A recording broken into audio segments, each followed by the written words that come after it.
pagi anak-anakku sekalian, seluruh siswa Kristen SMK Negeri 1 Bontang yang kelas 12, bahkan seluruh siswa Kristen sekota Bontang kelas 12.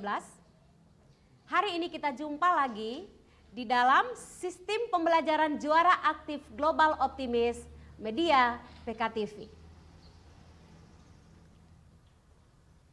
Mata pelajaran Pendidikan Agama Kristen dan Budi Pekerti kelas 12 SMK Negeri 1 Bontang.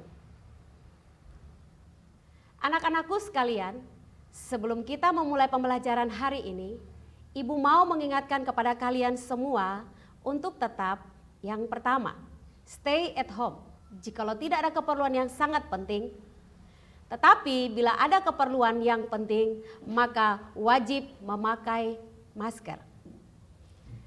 Jangan lupa sering cuci tangan pakai sabun, jaga jarak, dan tetap hidup sehat. Selamat pagi anak-anakku sekalian, Shalom. Pagi ini kita patut bersyukur kepada Tuhan kita Yesus Kristus yang maha hebat dan maha dahsyat, yang masih berkenan meminjamkan kita nafas kehidupan ini. Dan kita juga patut berterima kasih kepada pihak Media PKTV yang berkemurahan untuk memberikan kita peluang tetap belajar jarak jauh selama masa pandemi ini melalui media ini.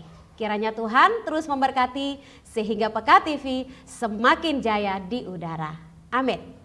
Baik anak-anakku sekalian, kita akan segera memulai pembelajaran hari ini. Mari sebagai orang percaya, kita berdoa memohon hikmat dan pertolongan dari Tuhan kita. Kita berdoa.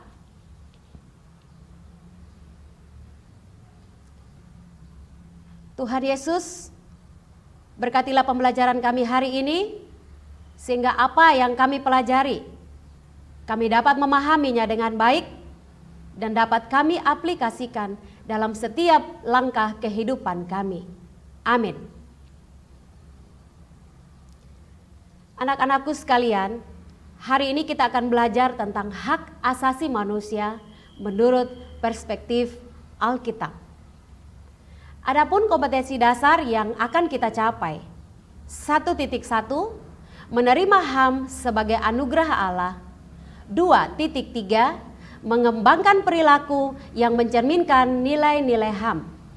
3.1, memahami arti HAM dan hubungannya dengan tuntutan keadilan yang Allah kehendaki. 4.1, menerapkan sikap dan perilaku yang menghargai hak asasi manusia.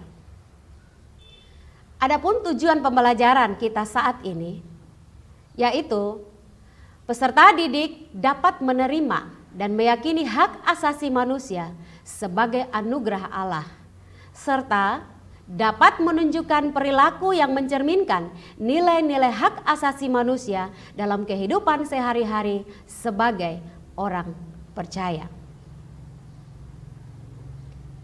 Anak-anakku sekalian, sebelum kita masuk dalam materi kita hari ini, tentu saja Ibu akan mereview kembali pertemuan kita sebelumnya. Ya. Yang pertama, kita telah belajar tentang pengertian HAM. Hak asasi manusia adalah hak dasar yang dimiliki oleh setiap orang sejak masih dalam kandungan. Ya. Perlu kita garis bawahi bahwa hak ini dimiliki oleh setiap orang sejak dalam kandungan. Yang kedua, kita telah belajar bahwa Presiden Amerika Serikat Franklin Delano Roosevelt pernah mencetuskan tentang the four freedom, 4 kebebasan yang akan menjadi landasan dari hak asasi manusia yang boleh kita anut sampai dengan saat ini.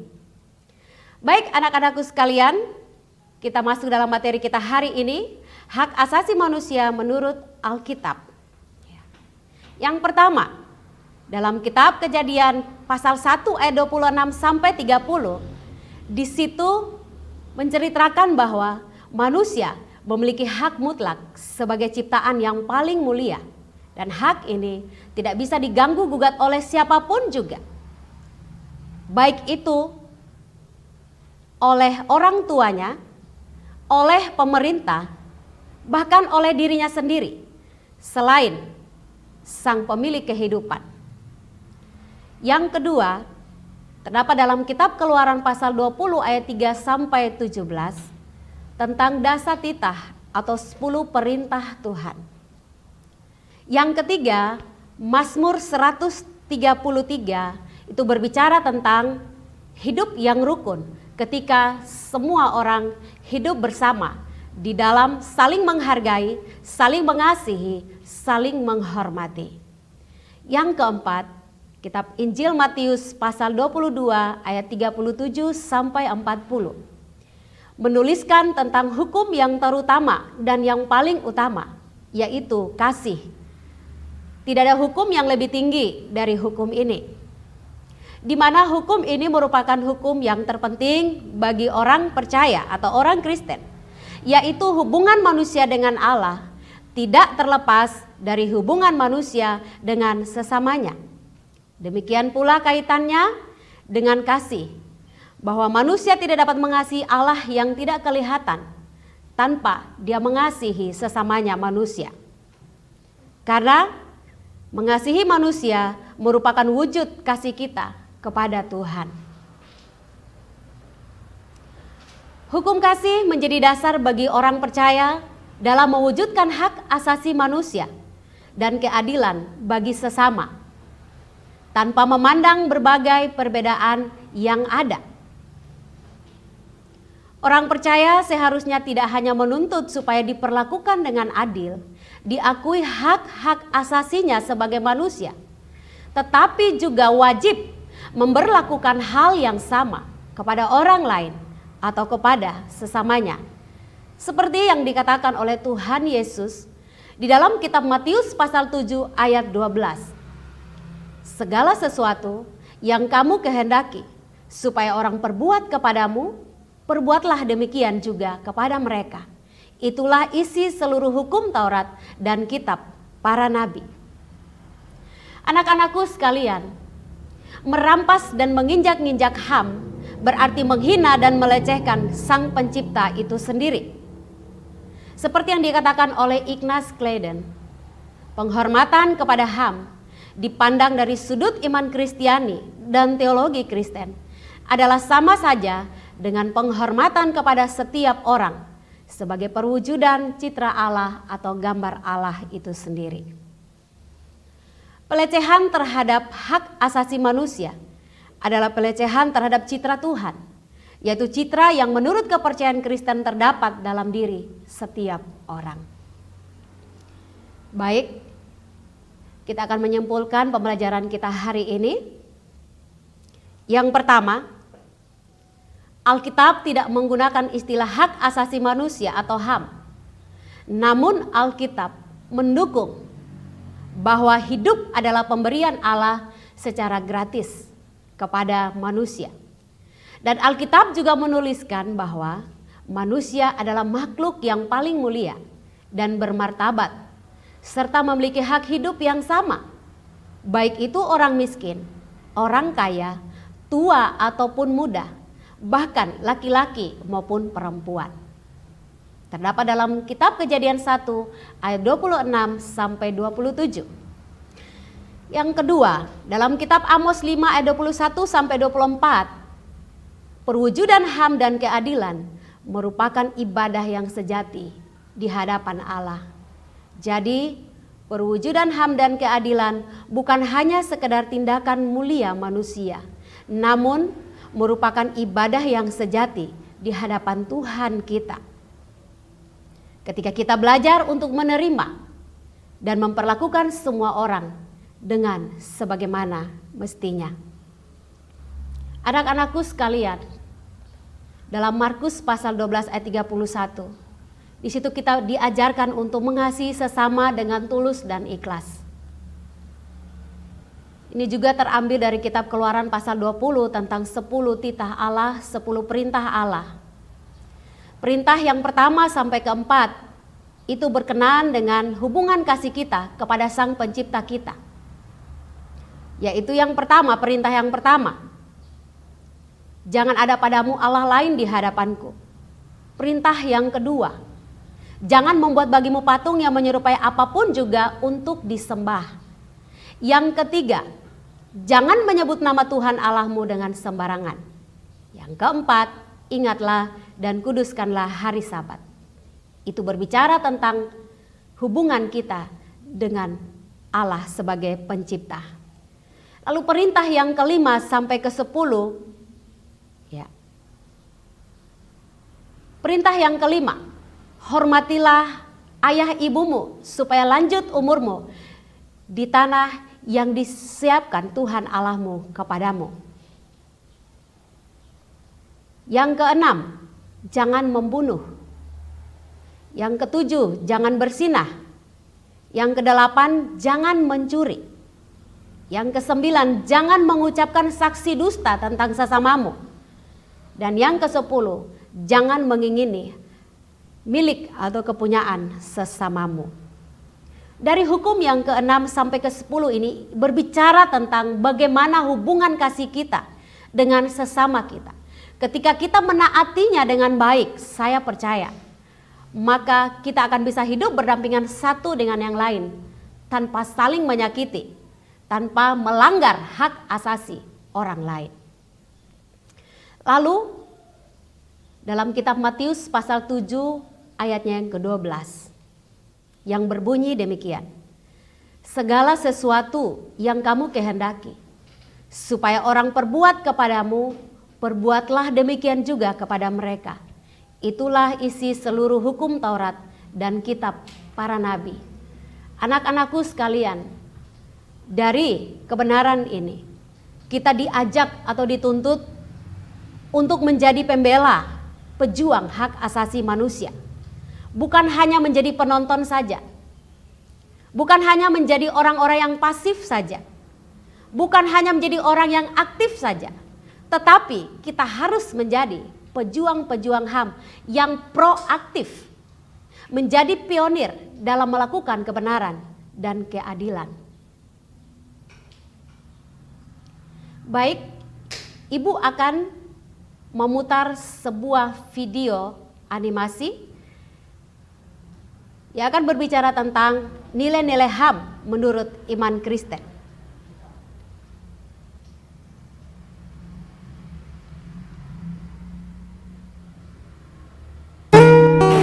Berikut ini beberapa nilai-nilai HAM menurut iman Kristen. Yang pertama, karunia dan anugerah. Dalam iman Kristen, kehendak bebas itu sebenarnya adalah tujuan karunia Roh Kudus. Sehingga sebaiknya patut diketahui bahwa ini adalah pemberian dari Allah yang mencintai manusia. Awal mula hak asasi diberikan supaya umat manusia secara sadar memilih untuk memuliakan Allah daripada hal-hal lainnya. Rasa cinta Allah yang besar membuat Allah rela memberikan manusia kehendak bebas yang diinginkannya supaya dapat memberi keputusan di dalam hidupnya. Yang kedua adalah HAM itu telah ditetapkan oleh Allah. Tuhan memberikan HAM kepada manusia bukan dengan manusia bisa semaunya. Di sini Allah memberikan batasan kepada kehendak manusia supaya tetap berjalan sesuai dengan ketetapan Allah. Bukan berarti saat manusia memiliki kehendak bebas, maka manusia bebas melakukan apapun tanpa konsekuensi. Jika manusia melakukan asal mula dosa menurut Alkitab, tentu ada harga yang harus dibayar. Karena itu hendaknya kehendak bebas ini dijalani dengan penuh hikmat dari Allah. Jangan asal saja dan gunakan untuk sesuatu hal yang sesuai dengan kehendak Allah. Yang ketiga adalah kebebasan terarah. Seperti yang telah dikatakan sebelumnya bahwa kehendak bebas itu merupakan sesuatu pemberian Tuhan yang tetap dengan batasan. Dalam arti ini merupakan kebebasan yang mutlak namun tetap terarah, karena Tuhan tidak ingin umatnya jatuh dalam dosa yang lebih dalam, sehingga dalam memilih dan melakukan kehendaknya tetap harus didasari oleh firman Tuhan. Disinilah firman Allah bekerja sebagai filter yang membantu untuk mengarahkan keputusan-keputusan manusia. Dengan manfaat berdoa bagi orang Kristen, maka Allah akan menyampaikan jalan mana yang terbaik dalam kehidupan umatnya, terutama dalam mengambil keputusan penting. Yang keempat adalah buah Roh Kudus. Nilai-nilai HAM menurut iman Kristen tetap harus mengutamakan buah-buah Roh Kudus di dalam kehidupan. Sehingga pastikan saat melakukan keinginannya, maka tetap dilakukan dengan penuh kasih sesuai ajaran Tuhan Yesus kepada sesama. Bagi siapa yang susah untuk menjalankan kasih, tentu akan susah menghormati dan menghargai nilai-nilai HAM itu sendiri. Karena dasar dari segala sesuatu adalah kasih, seperti yang telah difirmankan oleh Tuhan. Dan yang kelima adalah kebaikan. Tentunya penting untuk memahami bahwa pelaksanaan hak asasi manusia atau kehendak bebas ini sebagai perbedaan antara talenta dan karunia Roh Allah diberikan untuk mendatangkan kebaikan, bukan untuk sebaliknya mendatangkan dosa dan kejahatan. Sehingga sangat perlu bagi umat Tuhan untuk menyadari makna anugerah kehendak bebas tersebut diberikan kepada manusia. Dengan demikian, maka hal tersebut bukan menjadi batu sandungan, namun tetap mendatangkan kebaikan bagi semua orang. Nah, itulah nilai-nilai HAM menurut iman Kristen. Pastikan apapun pilihan hidup umat manusia sesuai dengan firman Allah, sehingga melakukan kehendak bebas ini tidak berujung pada jenis-jenis dosa di dalam Alkitab, terutama dosa yang mendatangkan maut. Dalam perspektif iman Kristen, HAM adalah kedaulatan Allah yang universal. Allah berdaulat atas manusia. HAM sumber dari Allah. Melanggar HAM berarti melanggar ketentuan Allah. Tidak ada satu lembaga pun atau satu orang pun termasuk negara berwenang membatalkan atau mengurangi hak-hak tersebut kecuali Allah itu sendiri. Dan HAM merupakan salah satu citra Allah pada setiap manusia atau imago Dei. Manusia secara unik memantulkan Allah di dalam kehidupannya. Manusia menampilkan Allah yang bermartabat, adil, benar, Allah yang bebas bertindak, dan tentu saja memiliki kasih.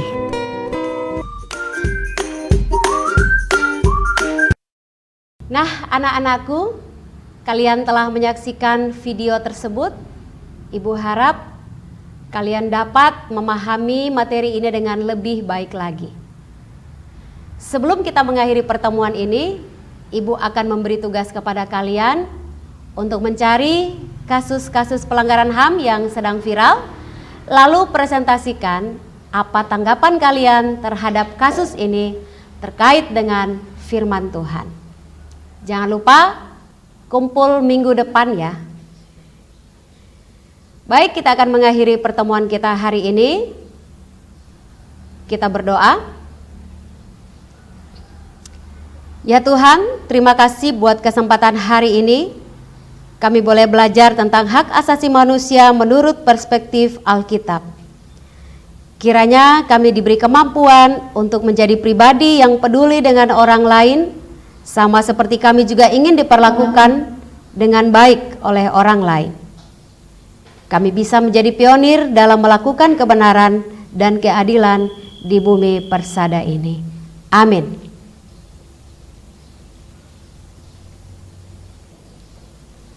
Tuhan Yesus memberkati kita semua di masa pandemi ini, dan semoga badai virus ini cepat berlalu.